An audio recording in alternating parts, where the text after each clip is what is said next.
Good afternoon, members. Welcome to Cabinet meeting in Huddersfield Town Hall. Time is now 3 p.m, Tuesday 11th of April 2023. Membership of the Cabinet, we've got apologies from Councillor Naheed Mather and Councillor Musrat Khan, who will join us a bit later on. She's just coming from the doctors. Item 2, declaration of interest. If you've got any interest, please complete the form and hand it into our committee clerk at the end of the meeting. Item 3, admission of the public. There are no members of the public.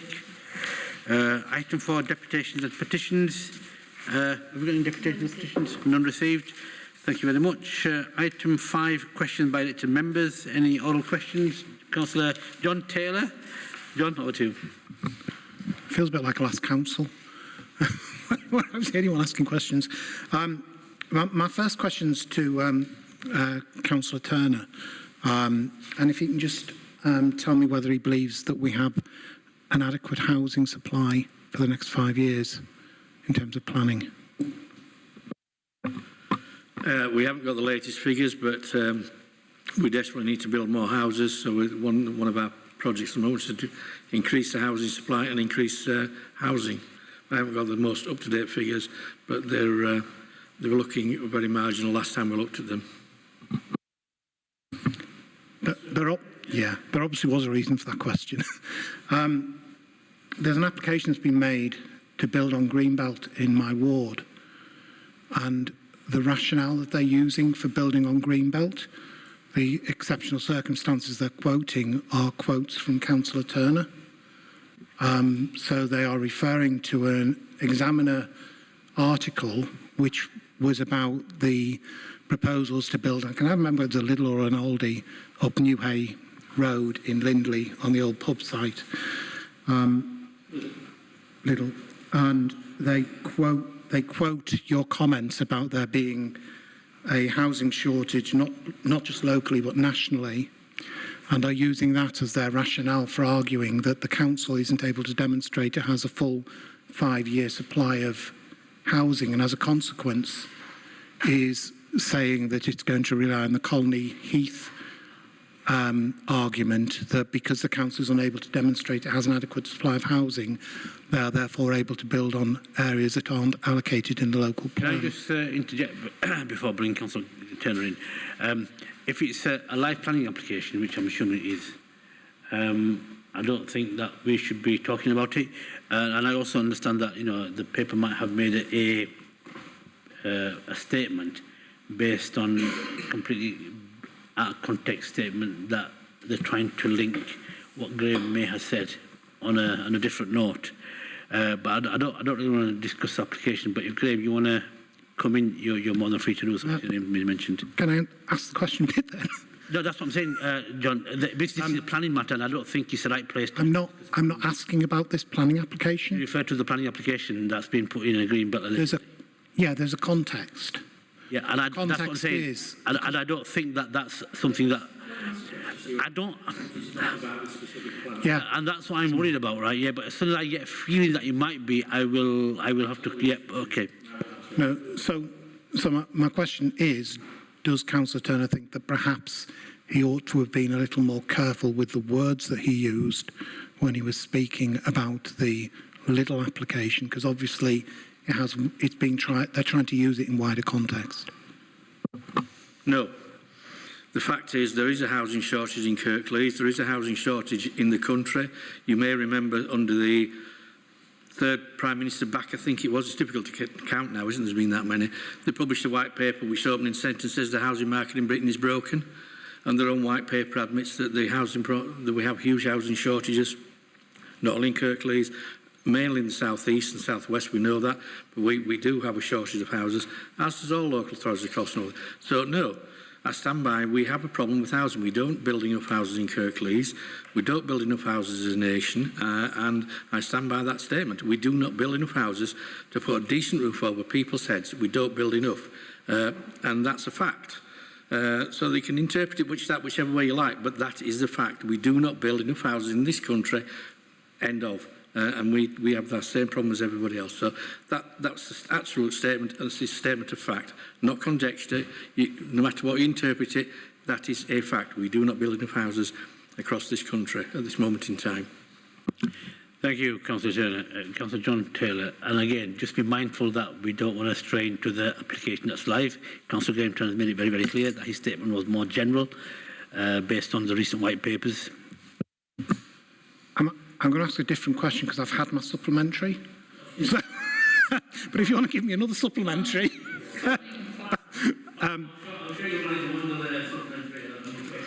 No, it's about a different topic. Sorry. I'll talk to Graham later about that issue. And I'm not sure whether this is for Councillor Patterson or Councillor Turner, but I'll let between the two of you decide. It's in connection with Section 106 funding.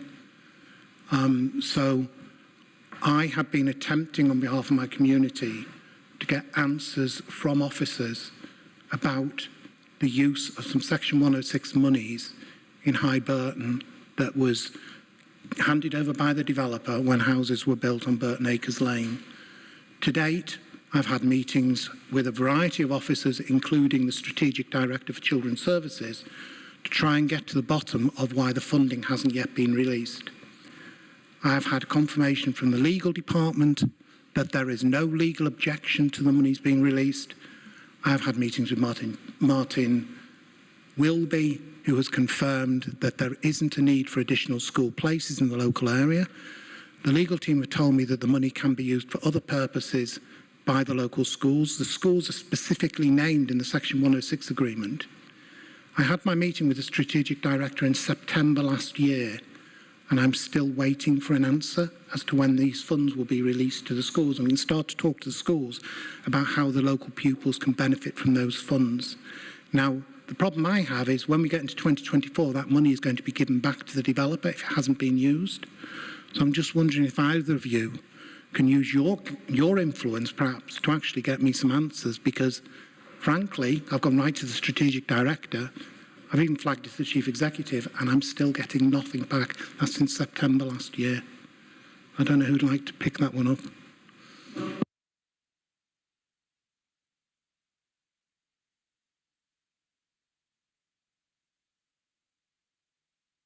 Well, I was going to answer, well, I did answer your question at Council, so I'll kick off. But, I mean, you have had that answer from officers, which says that there is no need for school places.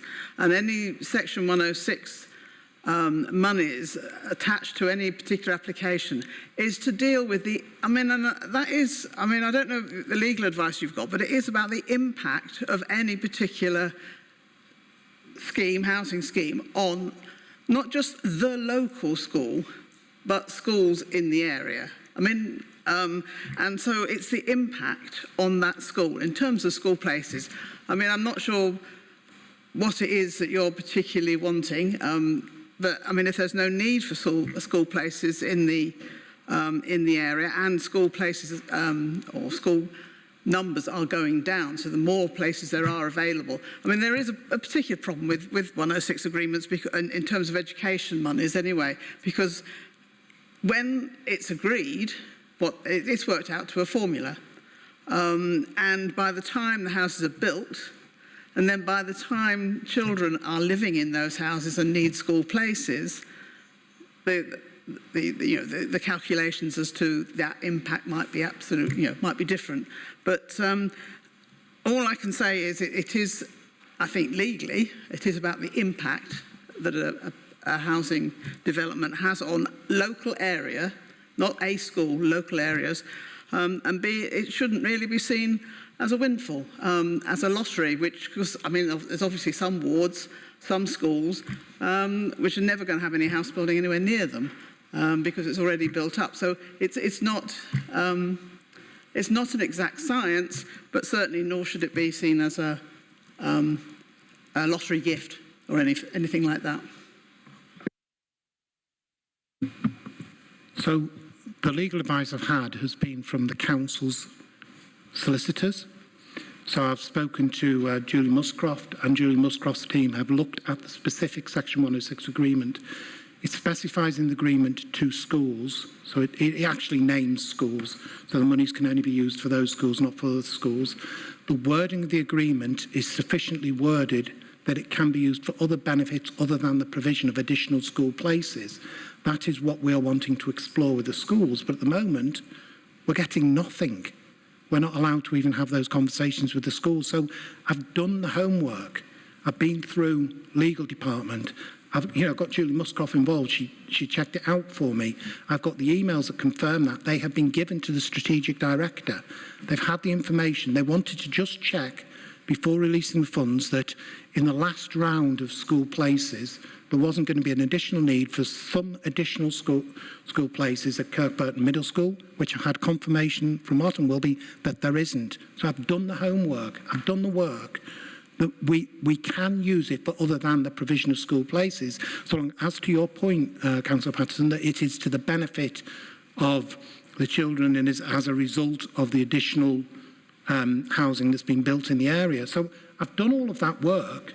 What I'm wanting is, when can we have the conversations with the school, and why is nobody replying to me?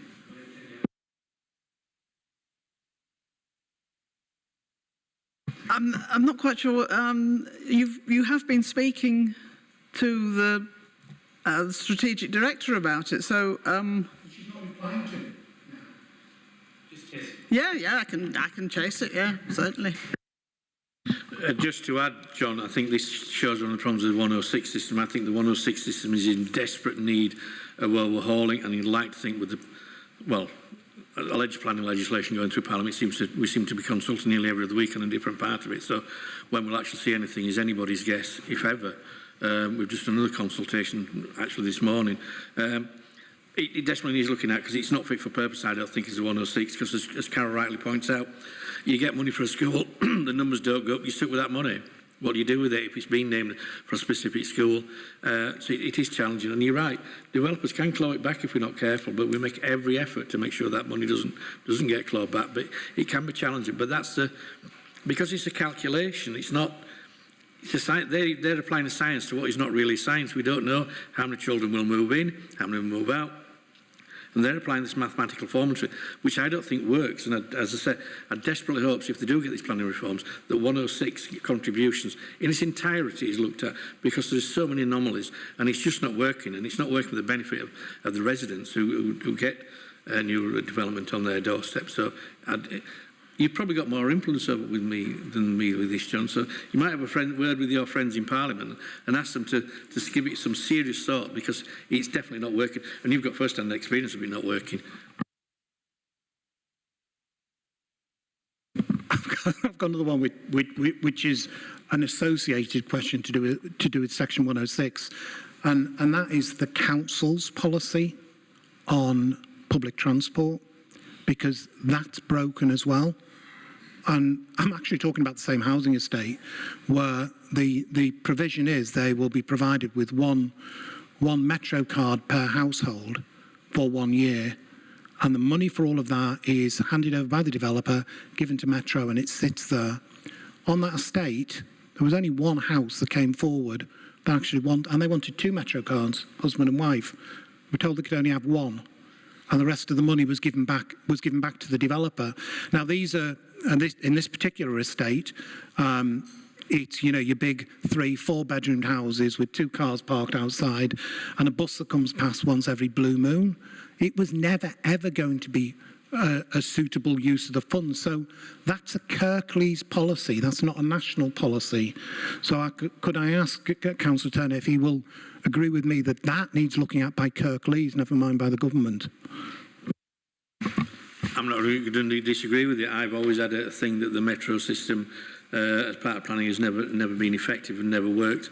And prior to, unfortunately, his untimely death, Councillor Kane, who was head of planning, chair of planning at the committee, I said, we used to have many discussions around it. But as you rightly say, it's a policy. And all I can say is that we move into the new local plan review later on this year or early next year. That's something we'll definitely look at, because I don't think it works.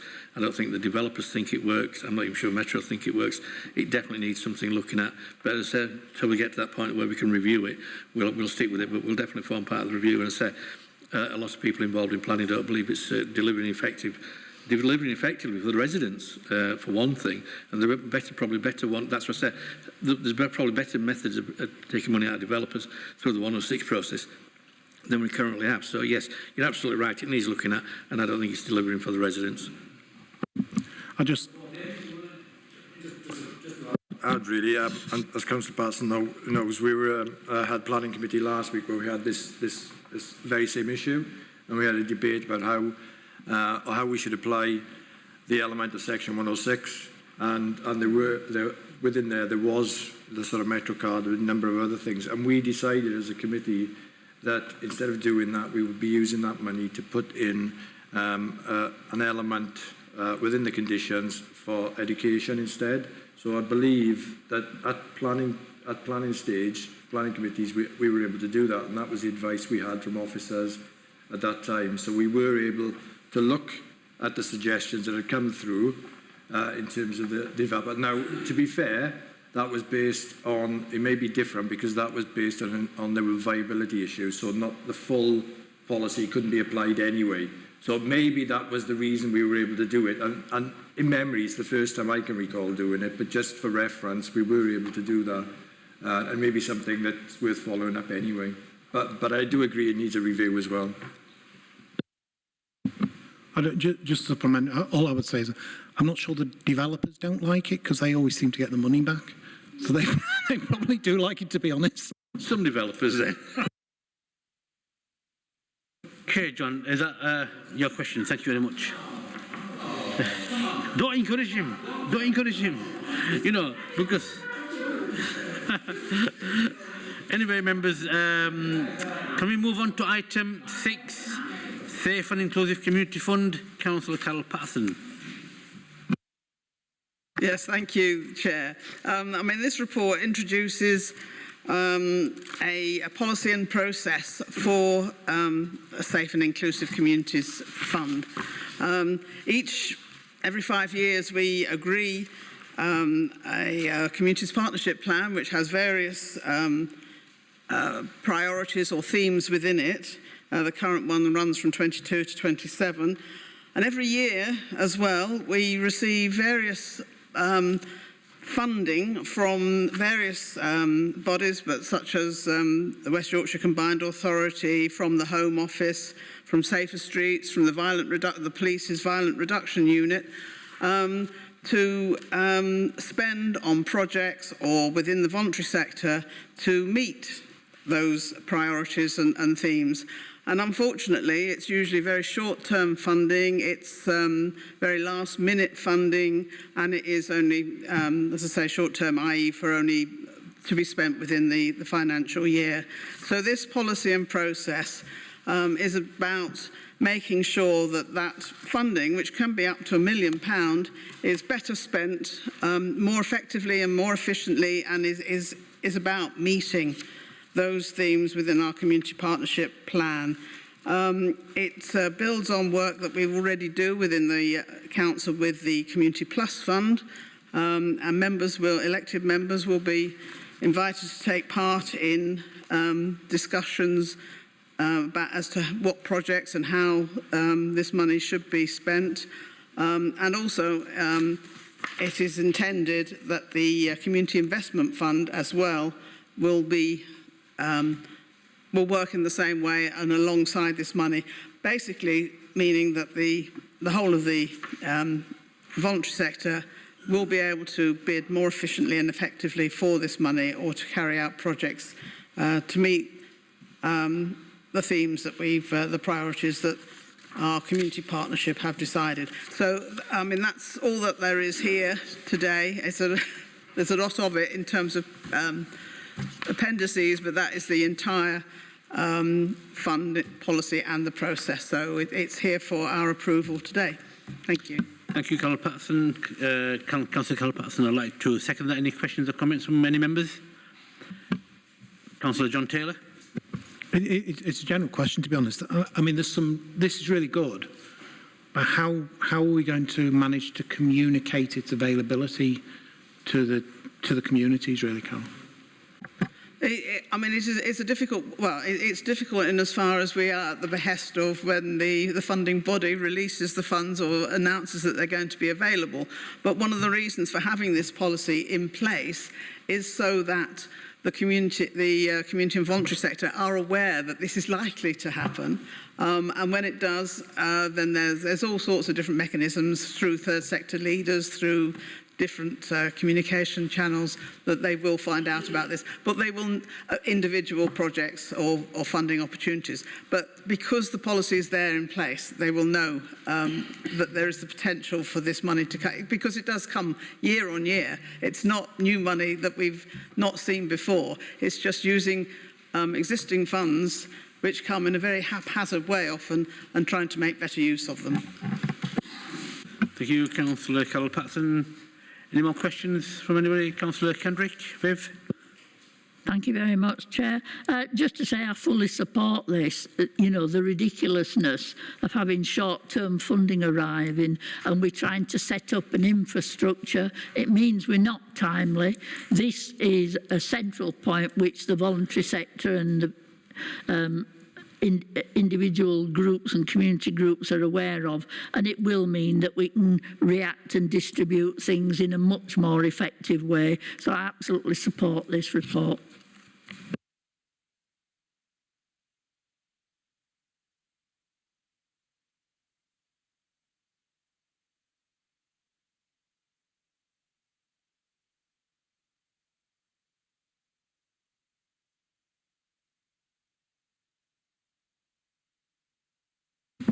Chair, thank you. As I think we all know, St Peter's Garden has long been a problem for many, many years within the town. So this partnership with St Peter's allows us to address these long-running issues associated with the gardens. And by working in close partnership with St Peter's Church, this report seeks Cabinet approval to release funding to allow investment in the gardens to enhance the area and make it a pleasant and safe place for people to enjoy. It will allow the church the opportunity to use the outside space to both expand their offer and also enhance their current offer. This will obviously lead to the benefit of our residents. This investment once again demonstrates the Cabinet's ambitions to regenerate Huddersfield, and this is part of the blueprint, and also to tackle long-standing problems and provide an exciting, vibrant town centre fit for the next generation of residents. We are working very closely with our partners to help and support those people who currently spend time in St Peter's Gardens. We must not forget them, and we must ensure that we offer them all the help and support we can in dealing with the issues that they have, as well as all we can do to help tackle the underlying causes of their problems. So, Chair, can I ask Cabinet to approve today's report? Thank you very much, members. Any questions or comments from any? Councillor John Taylor. I just want to strongly support this. I was part of the team that did the place standard when we did the town centre, and this was an issue that did come up in a number of those engagements that I did myself. So yeah, it's absolutely right that we do something here. I mean, and you know that we've got a fabulous church. That's a real positive thing, and yeah, next to it we've got an area that is slightly unsavoury, should we say? Thank you, Chair. Thank you very much. Any more comments or questions from any member? No? Can we have a show of hands? Thank you very much, members. Item 8. Before I go on to item 8, I'm assuming that everybody has read the item that's in private, item 10. Yeah, okay. Item 8, procurement of fire safety remedial works, council housing, 6-storey low-rise and retirement living scheme blocks. Councillor Cathy Scott. Cathy, over to you. Thank you, Chair. I want to start this by saying that we want our tenants to enjoy their homes, and tenant safety and comfort is a high priority to this council. So all the works that we carry out, we have to ensure that it's got in compliance with everything that's required now, particularly with the home standard and fire safety standards legislation.